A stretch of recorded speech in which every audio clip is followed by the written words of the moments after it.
Hello again, friends.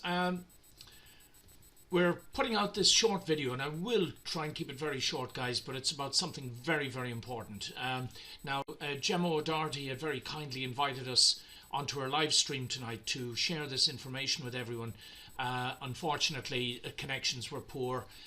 So I'm going to put this information here now on video, and I want everybody to please understand that what we might be doing right now is facing into one of the most important opportunities in the history of this state to reform or change or eradicate all the rogues out of this so-called justice system.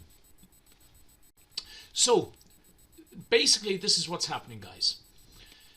If you know, if you've been following the story so far, you'll know that we have been issuing notices of proscription and exclusion on various authority figures because they have been committing crimes. Okay, now they're committing crimes. This is the document itself. It's at page 267 of the Criminality in the Irish Courts book. Now, it's been put there for a reason, and that is so that everybody in this country who reads the book, well, even if you don't read the book, if you identify the 100 people that we've named in this book, and this is officials and office holders, including over 40 judges, that have been engaging in outright, brazen, criminal activity. They have been reported for it.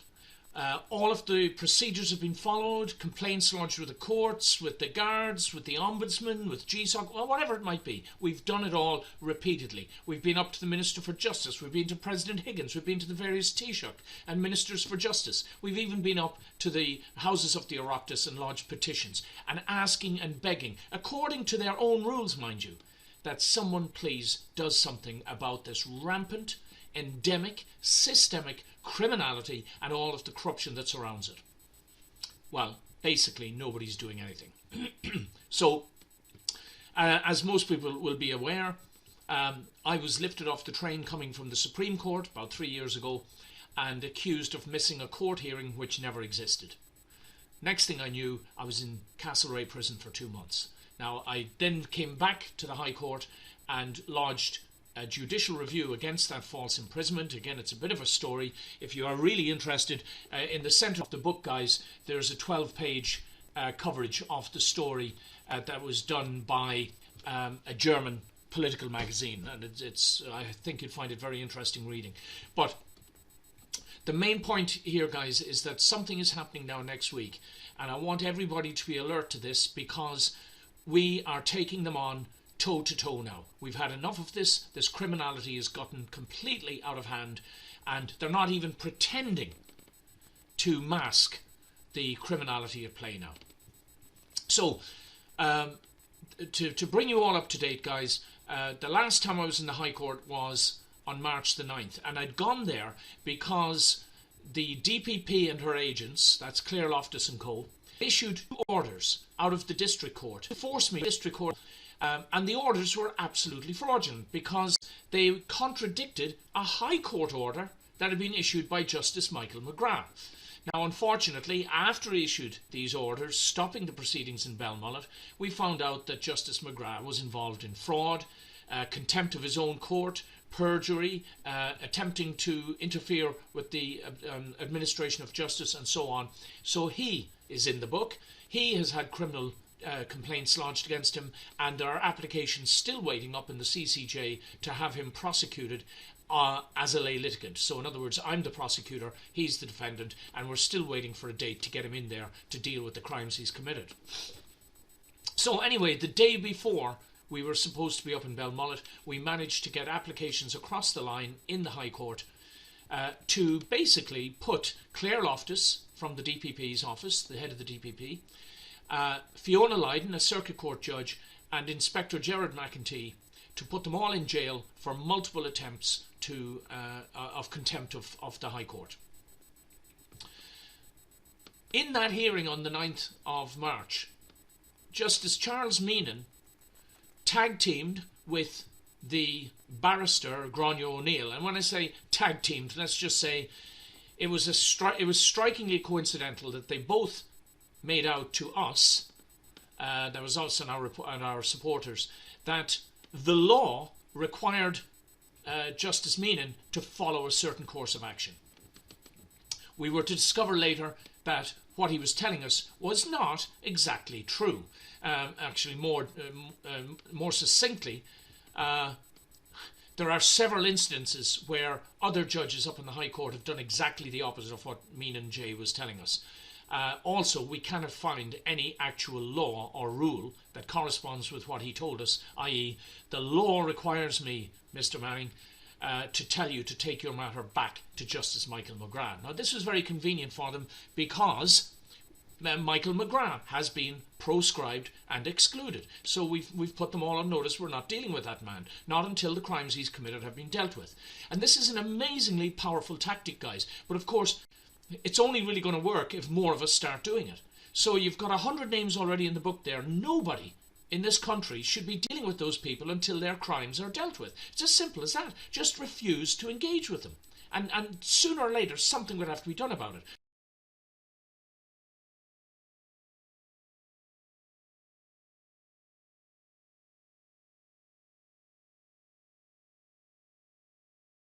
But the list is getting bigger and bigger and bigger by the day. So the next thing that happened was Meenan had instructed me that I had to make an application to the High Court to go back in front of McGrath. Well, I said, no, I'm not doing that. I've told you, he's proscribed. As far as I was concerned, that was the end of the matter. All of a sudden, I get an email. Now, I suspect that what has happened here is some genius up there has said, oh, look, Manning can't deal with the people that he's named in this book. So I'll tell you what we'll do. We'll get a little gang of the people that are named in the book and we'll start sending him notices and stuff like that to come to court.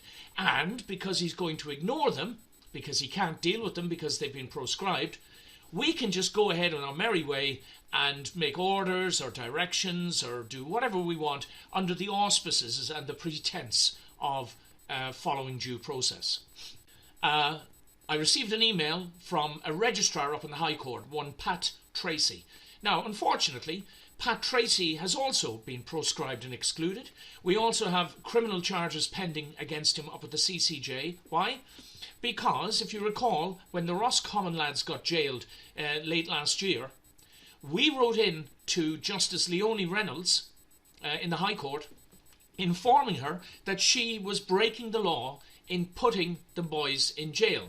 And somewhat ironically and very coincidentally, that is one of the examples where one judge put people in jail based on another judge's High Court order for the contempt of that order, whereas Meenan and the barrister Gronio O'Neill tried to tell us, oh no, it always has to go back to the original judge. Well, if that's the case, why didn't Leonie Reynolds do it? Huh? This is totally typical. They just move the cups around all the time. They select laws when it suits them. They ignore them when it suits them. It's a fiasco, guys, and it's a criminal fiasco. So anyway, we warned Justice Leonie Reynolds that if she didn't act within a certain time frame, I think it was 7 days or something like that, and release the lads from prison, that we would take an action against her up in the CCJ. We've done that. But wouldn't you believe it? Nobody is acknowledging receipt of our applications up at the CCJ. In fact, when the last registrar up there, the senior registrar, was moved back up to Phoenix House, a new man took her place. But believe it or not, now we have been asking for the best part of 3 months now. We've been sending emails. Even today I was on the phone to Geraldine. And Geraldine, I don't expect you thought you'd see your name up in lights tonight. But Geraldine on the switchboard up at the CCJ wants us to believe that she has no idea who is in charge up there. Can you believe that? When I told her, well, you know what, Geraldine, it's exactly people like you that support these criminal regimes. You're the people that keep these things going. The phone got put down on me.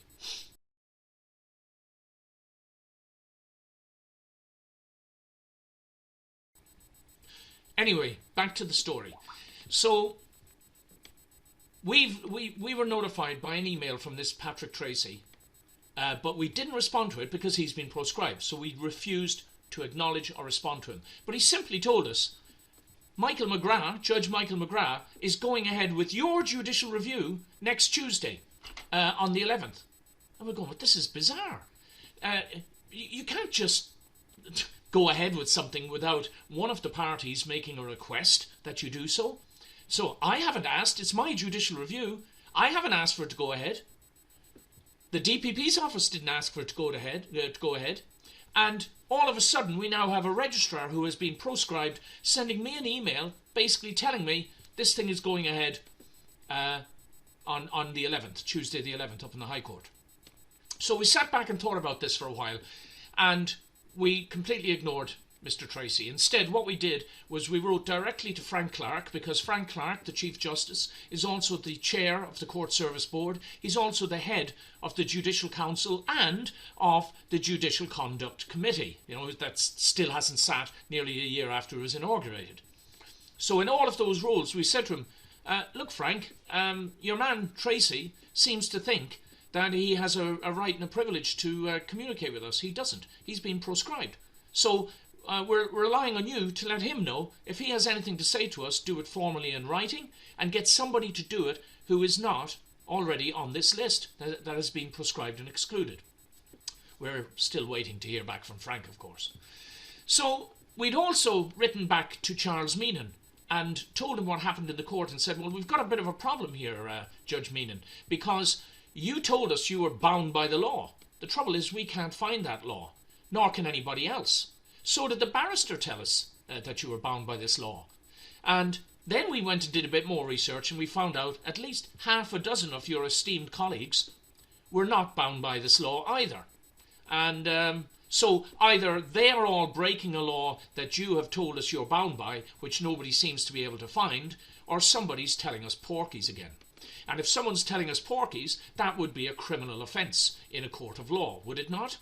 So the next thing we did was we served notices of proscription and exclusion on the barrister and on her sidekick, John Quinn, who's a solicitor with the Chief State Solicitor's Office.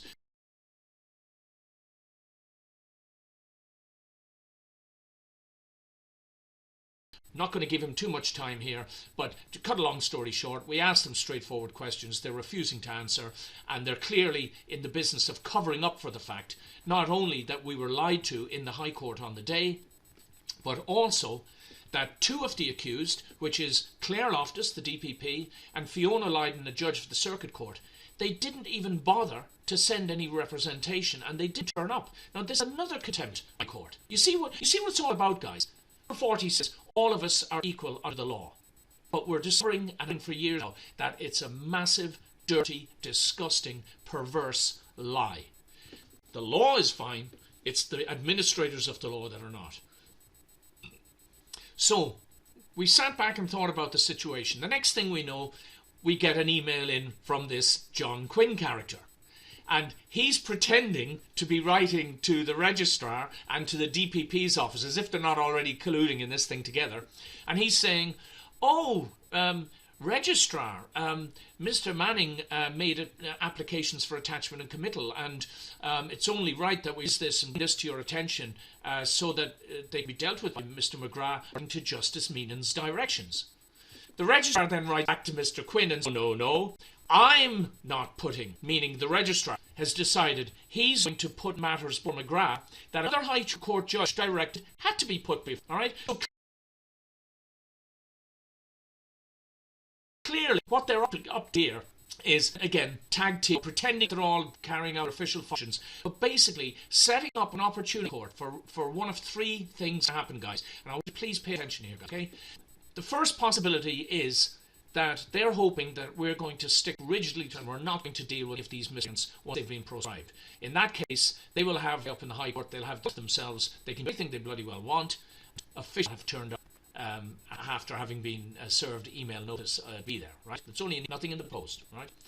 The second possibility is that decided they need to get me into their territory. Get him inside the walls of the forecourt. I don't know, Lord knows, just put him, he'll be discovered to be carrying, or some guard or maybe even a judge will accuse Manning of insulting them or threatening them, or who knows. But look, they're doing it all the time, this sort of backbiting, backstabbing, and collusion between each other. Anyway, that's the second. Now, the third possibility, which is equally likely because this is the way they operate, is just get Manning in here, and whatever happens, we're tangling him up again in our corrupt system, and we'll just keep sending out motions and notices or whatever it might be to drive him batty, drive him insane. And by the way, I won't push that too much, because the fourth option is that they come after me for being completely insane and they section me. All right, I don't want to be giving them ideas now, guys, so we'll leave that one.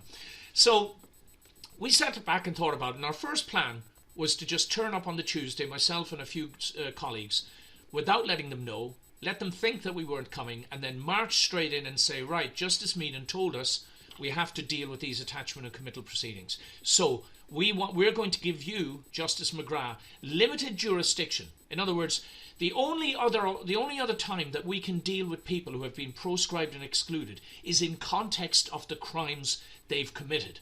And if a judge is going to force himself in on top of my case, unlawfully, I will use that opportunity to remind him of the crimes that he's committed, to inform him he has no jurisdiction to continue except on the things that I'm prepared to let him to continue with. And in this case, that would include issuing either orders for attachment and committal against Claire Loftus, Fiona Lydon and Gerard McEntee on the basis, the obvious basis and the documented basis that they have repeatedly violated a High Court order, his own High Court order. That's one. The other thing is, if Lydon and Loftus don't turn up, and I hope you're paying attention, ladies, because if you're not there on Tuesday morning when we turn up, we're applying for bench warrants for your arrest. Okay? Now, here we come back to this scenario. Oh, but, that sounds great on paper, Stephen, but, who's going to make those bench warrants? Well, we've also put the Garda Commissioner on notice yet again that we will be seeking an escort from the Bridewell to accompany us at 10 o'clock in the morning to go into the forecourts. And I know now we're showing our hand, but people need to know what's happening. You have to understand, and you have to have the courage and the audacity to go after these crooks and rogues and career liars and moral deviants. They're laughing at us all the way to the bank, guys. They're destroying people's lives. Many of them are clinical sociopaths and psychopaths. They should be nowhere near a court except in handcuffs. And we've got to start understanding this and working together and stopping this perverse pantomime, this satanic pantomime. Okay? Now, so we will be going to the guards in advance. There is legislation. Our guys, we have a team. They're going to be known as the protection team. They're going to be deputised on the day under the auspices of the People's Tribunal. Now, we'll come back to that in a moment, guys, because we're playing a big part of this here. Okay? So we will have a team, a protection detail. Now, they're there to protect me. That's their primary function. Why? Because I was seriously injured in an assault up in the forecourts, or behind the forecourts, by guards back in 2015. I had to have surgery. I've still got carrying injuries, and I've got doctor certificates saying that I'm not to be manhandled under any circumstances, because to do so would cause possibly further serious injuries. Now, the trouble is, they don't listen to this stuff, do they?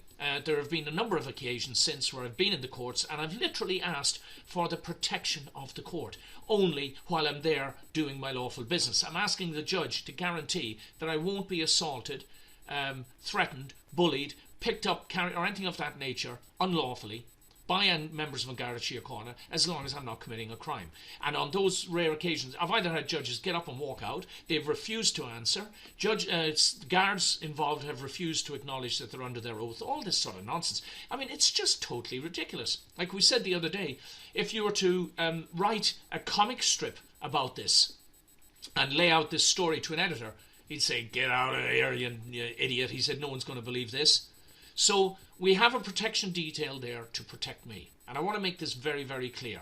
There's no implication here whatsoever that the protection detail is there for anything other than to protect me and to escort people into the custody of An Garda Síochána if necessary. So in other words, if the guards refuse to comply with the legislation to do with arresting people who are in the act of committing a crime, if they refuse to comply with that, if they don't give us an escort, then it falls to the ordinary citizen, and that will be us and our detail to arrest those involved. And who do we intend to arrest? Well, I'll tell you right now. One person I expect thinks he's coming is Brian McLaughlin from the DPP's office. He's already been placed under arrest. This time he will be physically taken into custody and delivered to the Bridewell.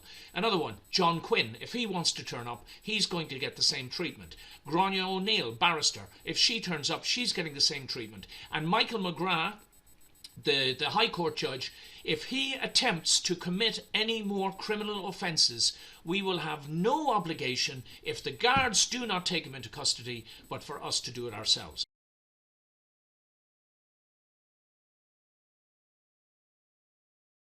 Now, I know this all sounds quite alarming and everything, but the principle is this, guys. We do not have the rule of law in this country. And if you're in any doubts whatsoever about that, please, please, please read the book, okay? It's not expensive, guys. It's €20, but it's 270 pages, full colour, with the lists of everybody in there, their names, their roles, their positions.